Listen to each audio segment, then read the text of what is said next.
está começando o programa Inspiração aqui no canal do YouTube do Partido Novo. Se você gosta desse tema, já sabe.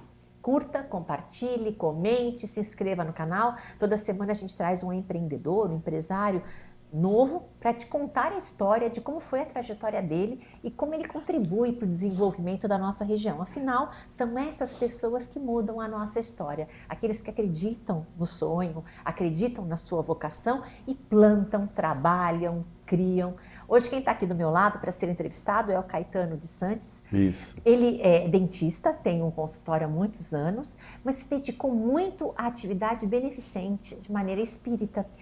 E transforma a vida de pessoas, é um canal para ajudar o próximo. E a gente conversava há pouco tempo que não basta empreender e crescer, é preciso contribuir para a sociedade. Caetano, trabalhar e construir a própria vida é uma parte da nossa história, que é obrigatória, cada um tem que construir a sua. Mas fora isso, a gente tem que contribuir também com o social. Cada um de nós faz um pedacinho. É assim que você acredita? Eu acredito que se nós estamos inseridos num contexto social, é um dever de cada um de nós dar uma contribuição. Porque pensa bem, você trabalha para você ter suas coisas, ter o seu conforto e assim por diante. A vida toda, você vai fazer isso para você. Só que o mundo que nós vivemos não é um mundo só meu, é um mundo de todos. E todos têm características diferentes um do outro. Então, para que a sociedade ela seja de uma forma igualitária, o mais forte tem que ajudar o mais fraco. Uhum. O mais inteligente tem que ajudar o ignorante. Então, todos nós que temos uma percepção um pouquinho maior da vida, temos o dever de ajudar aqueles que ainda estão cegos, estão às vezes iludidos e não conseguem dar além da contribuição para si próprio, pensando só em você. Então, hoje a gente assiste aí, a gente sempre se inspira em grandes pessoas aí, né, que foram idealizadoras assim, de movimentos, mas que partiu dela, né? Quando eu estou falando assim, eu lembro um pouco do Albert Einstein. O Albert Einstein, eu não sei se você conheceu, mas o Albert Einstein foi um grande musicista alemão, e ele estava no auge da carreira dele, né? Com 18, 19 anos, e aí ele, um dia estava no escritório de um pastor, e ele viu uma capa de revista, na capa estava uma choça de leprosos, um monte de leprosos. E tinha uma pergunta assim, você é cristão? Olha que coisa interessante, você é cristão? E o Brasil tem um viés cristão muito grande, né? E isso aí marcou a vida dele.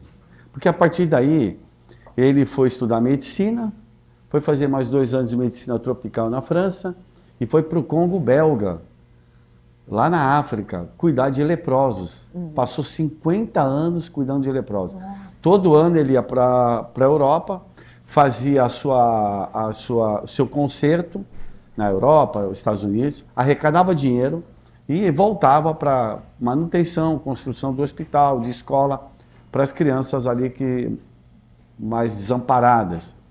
E ele vai ganhar o Prêmio Nobel da Paz em 1952.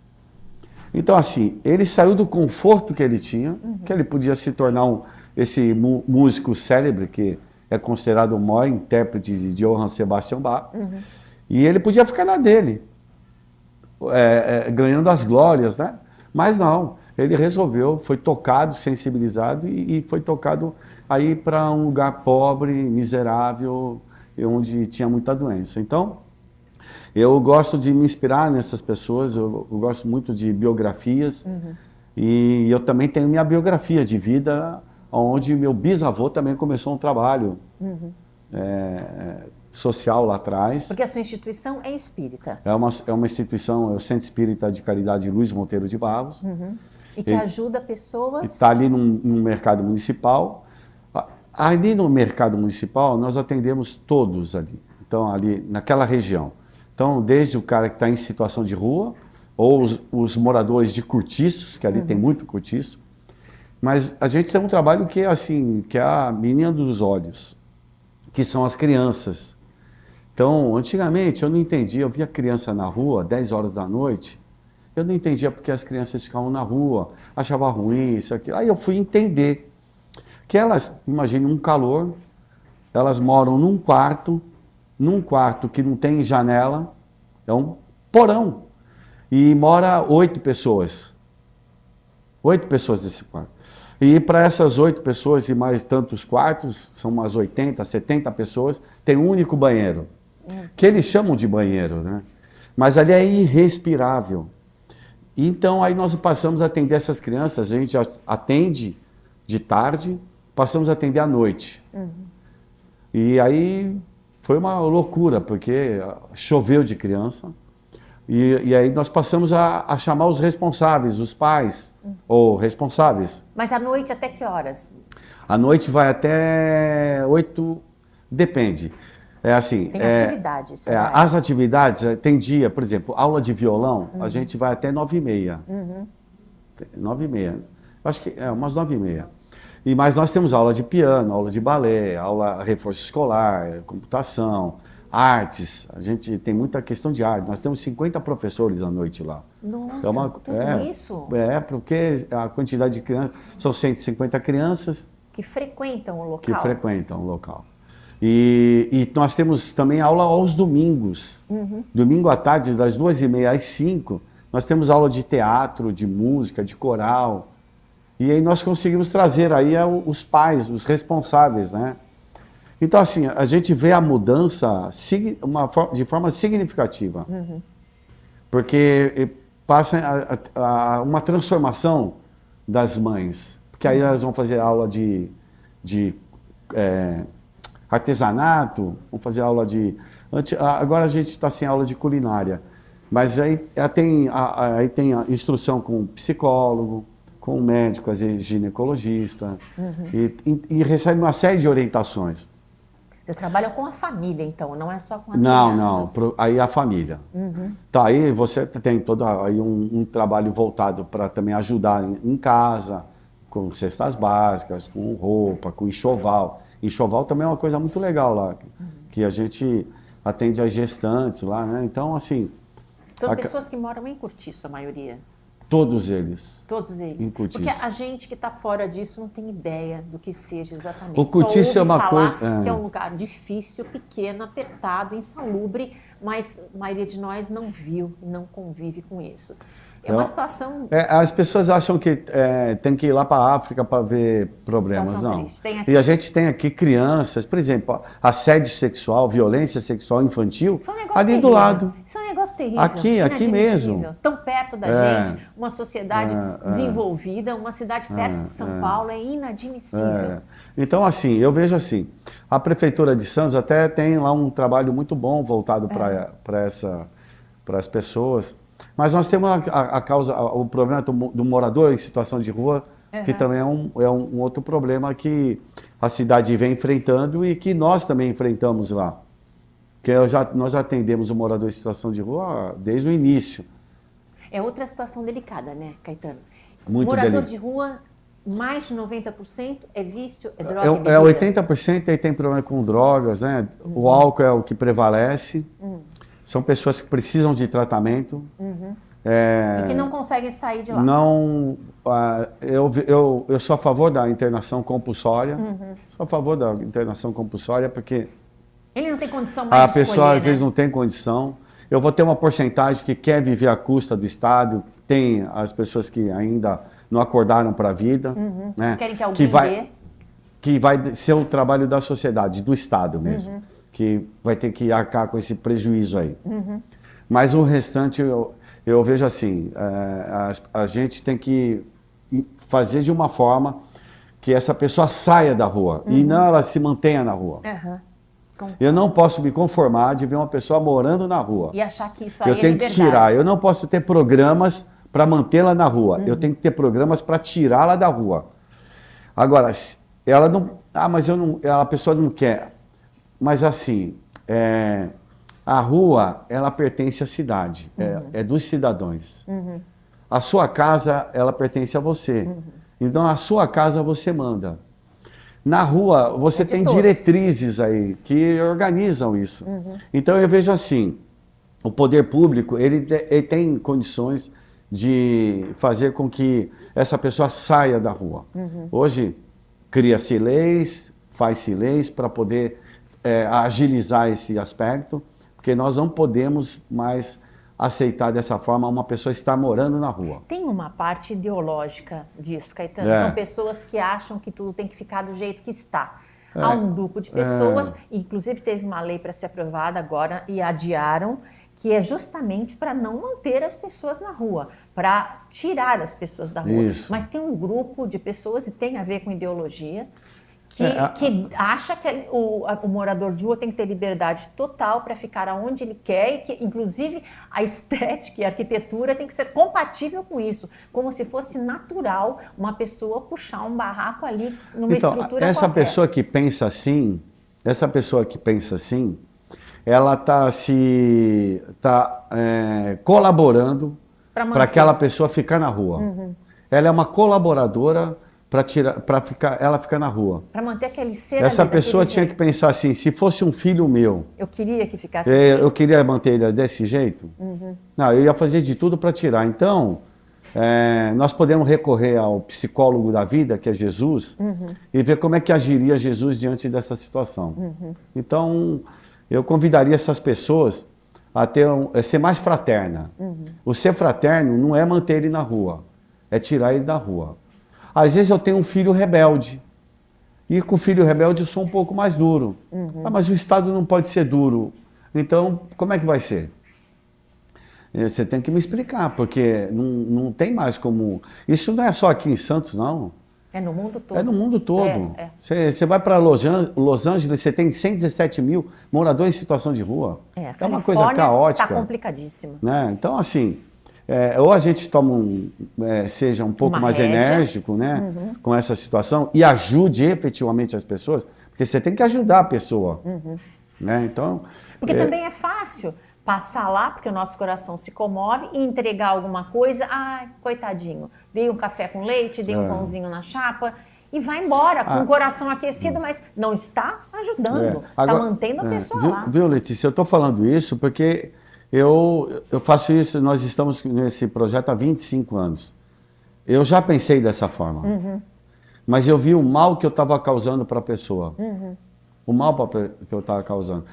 Quando eu comecei a agir diferente, eu tenho várias pessoas que eu encontro na rua e saíram da rua. Que bacana. Porque eu fui duro.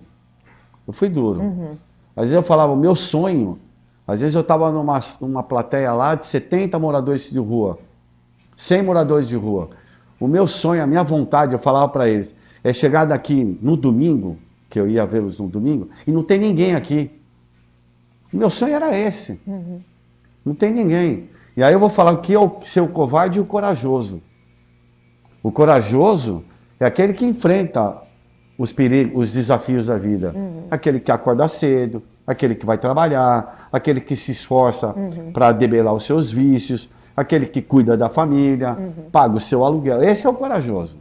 Agora o covarde, ele quer viver à custa dos outros, do benefício dos outros. Então não é digno isso. Não é digno você manter uma pessoa na rua. Você acostumar a pessoa a ficar na rua. Como se você fizesse amizade com ele e ele está na rua e você está na sua casa. Não estão entendendo isso? Você já reparou isso? Já, eu penso igual. Então, assim, é uma situação que o poder público tem que investir melhor. Acho até que aqui em Santos eles entendem bem isso, mas tem ordens e tem leis que vêm do governo federal porque é ideológico.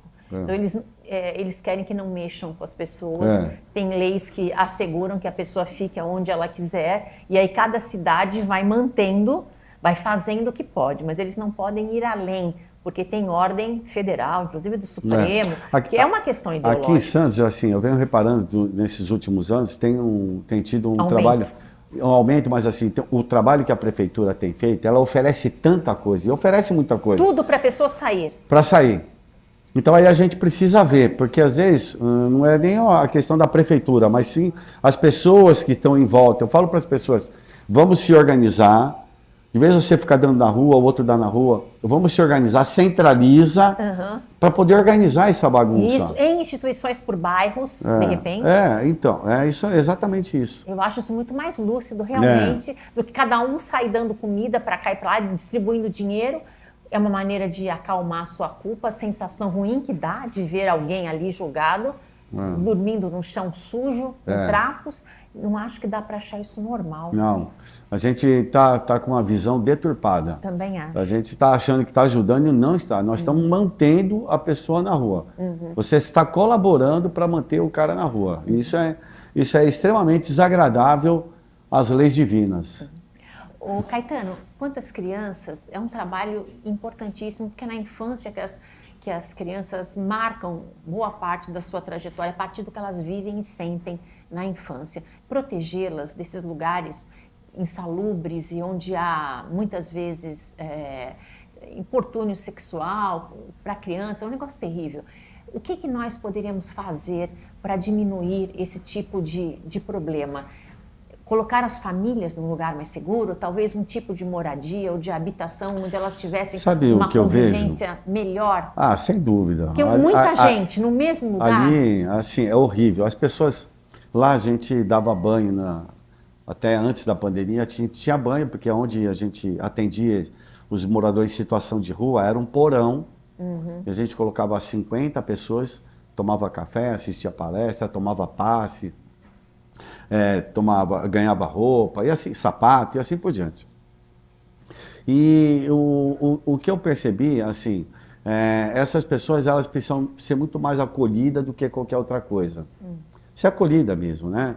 E através desse acolhimento, você vai conhecer essa pessoa para poder tirar ela dessa situação, ou poder ajudá-la a sair dessa situação, e não mantê-la. Então, eu vejo assim, a criança, por exemplo, o que nós percebemos com as crianças? A gente deixava na instituição, dava uma série de valores para ela, de orientação, de carinho, de afeto. Chegava em casa, ela se perdia um pouco, porque era totalmente o contrário. E aí a criança vinha mais rebelde. Aí nós pensamos, vamos trazer os pais, os responsáveis. Aí com a vinda dos responsáveis, eu tenho histórias emocionantes assim, para contar, de mães que foram se transformando e os filhos reclamando que a mãe se transformou. Porque a vida era uma legal, bagunça, ela ouvia música o dia inteiro, não fazia nada, trabalhava na prostituição, tinha uma vida desregrada, sem nenhum controle. E a partir que a mãe foi percebendo a necessidade dessas mudanças, essa criança também foi.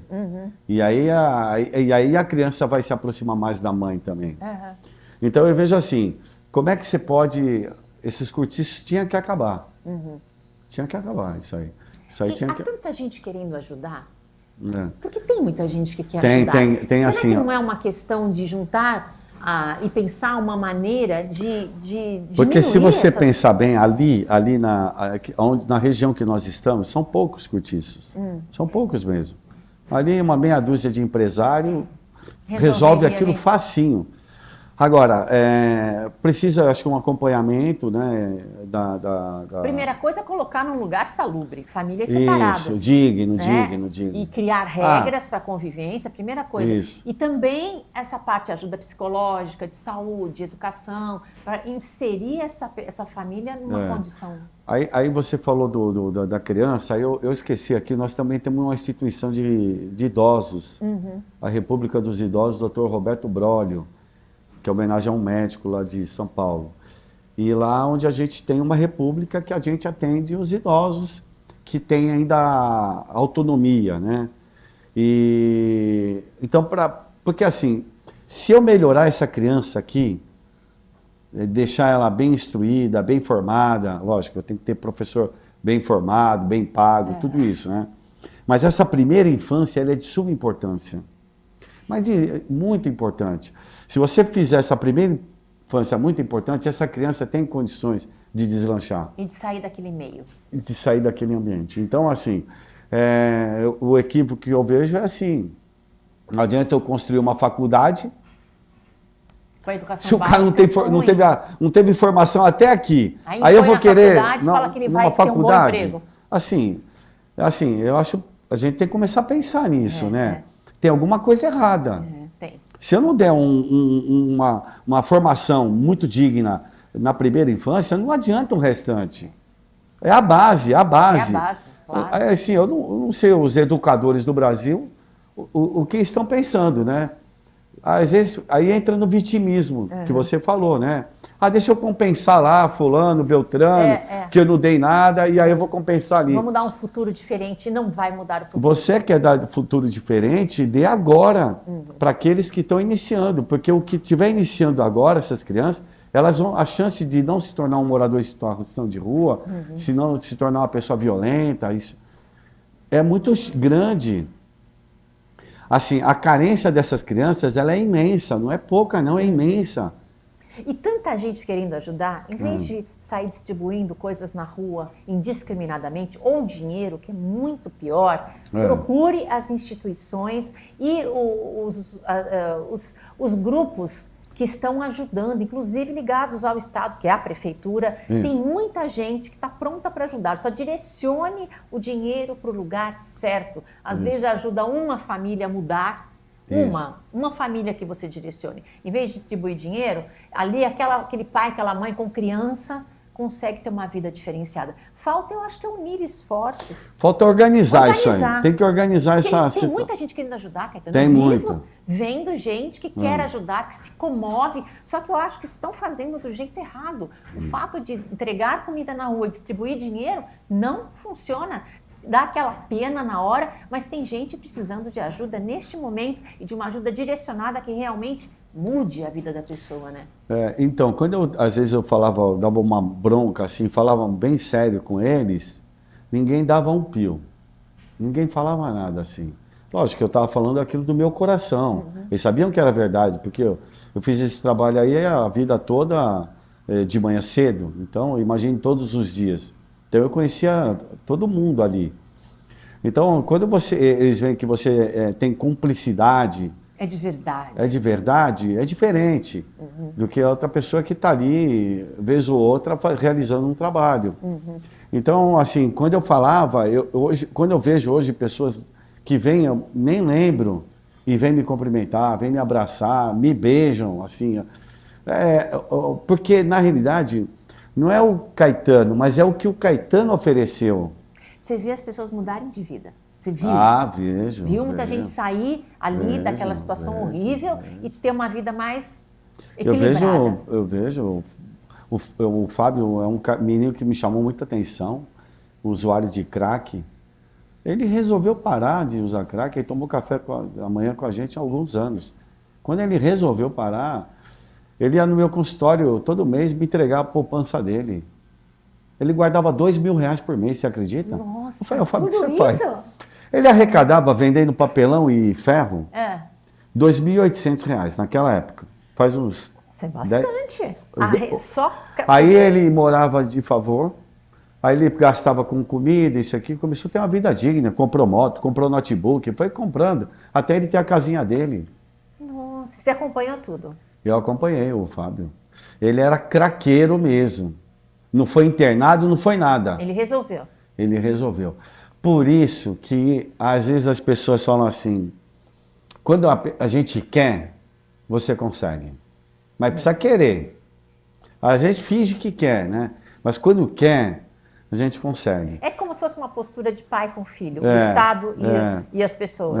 E assim, a gente não pode esquecer que nós nunca estamos sós, né? Existe uma força divina aí que nos auxilia muito. Para aqueles que são espíritas, existem os mensageiros aí, os amigos espirituais que nos auxiliam muito. A gente nunca está sozinho. Então a gente tem que saber disso e aproveitar disso. Você tem que saber aproveitar das benesses que o mundo te oferece. E o conhecimento é um benefício que você está tendo. Você conhecer, olha, hoje o fabricante de cigarro põe a foto lá, isso dá câncer, e vende. Para você ver como o vício é danado, não é fácil. É terrível, né? Não é fácil, é terrível. A pessoa vai lá, compra e está escrito, olha, isso aqui vai te matar. E você consome. Você vê como nós, seres humanos, ainda somos carentes e precisamos de muita informação, mas não só de informação, mas de muita ajuda a sair dessa condição. E nós que temos um pouquinho de mais responsabilidade, temos o dever de fazer isso. Né? Então, até mesmo dentro da sua profissão, será que eu posso oferecer alguma coisa dentro da minha profissão? Lógico que eu posso oferecer. E que eu tenho que oferecer, é um dever meu. Imagine eu trabalhar como dentista a vida toda, só para si mesmo. Nunca atendi ninguém de graça. Mas qual a graça da tua vida? Não ajudar ninguém, não é verdade? Não tem nexo isso. A pessoa vê o outro sem dente e você não ajuda o cara, não põe o dente na boca do sujeito. Então, nós precisamos mudar esse olhar. Esse empreendedorismo é para você. Que nem quando o cara treina um esporte e vai se tornar um campeão e ganha uma medalha, que é o resultado do trabalho dele. É o mérito dele, está ali na medalha. Mas você é o grande beneficiado de todo o bem que você faz. É você que é o grande beneficiado e mais ninguém. Só que esse bem é o seu advogado. Em qualquer época da sua existência, em qualquer lugar que você esteja. Não tenha dúvida. Às vezes você está passando uma situação difícil em tal lugar, mas o bem que você já promoveu vai te ajudar naquela experiência. É ali. verdade. Não é não? Caetano, fantástico. Concordo com você em número, gênero e grau. Obrigada por ter vindo Eu ao que programa agradeço, Inspiração. viu? Uma história incrível de vida. Ele deu grandes lições aqui, falou grandes verdades que a gente parece não enxergar, mas são verdades que podem mudar a vida de pessoas. A gente tem que escolher se quer mudar a vida de alguém ou se quer mantê-la ali e ser aquela pessoa bacaninha que leva um negocinho, que dá uma ajudinha. E o desafio é esse, pegar na mão e falar, quer sair disso? É isso aí. Vamos sair? Que trabalho bonito. Legal. Queria que você falasse o nome da instituição, o endereço. Quem quiser ajudar ou participar, como é que faz, Caetano? Vamos lá, pessoal. O Centro Espírita de Caridade Dr. Luiz Monteiro de Barros fica na Avenida Campos Sales, número 1. Número 1. Silva Jardim. Desculpe, me perdoe. Eu estou com a Campos Sales na cabeça. É Silva Jardim, número 1. Me perdoe. E essa é a nossa sede. Se alguém quiser ali se em torno, comunicar... nós temos outras casas que têm outras atividades.